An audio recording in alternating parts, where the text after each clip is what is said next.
আমরা এখন রুমে যাচ্ছি খাওয়া দাওয়া করতে 8টার সময়।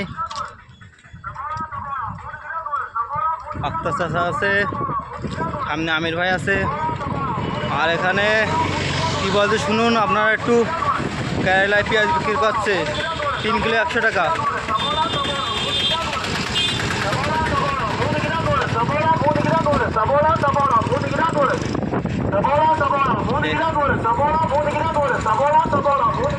পেঁয়াজের সাবড়া বলে, সাবড়া 3 কিলো 100 টাকা, বুঝলেন বন্ধুরা।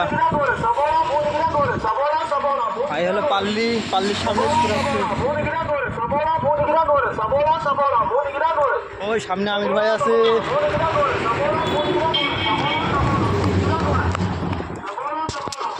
ভাই কেমন আছো বলো? হ্যালো, এই পাল্লি একবার খোলা হয়ে গিয়ে বারবার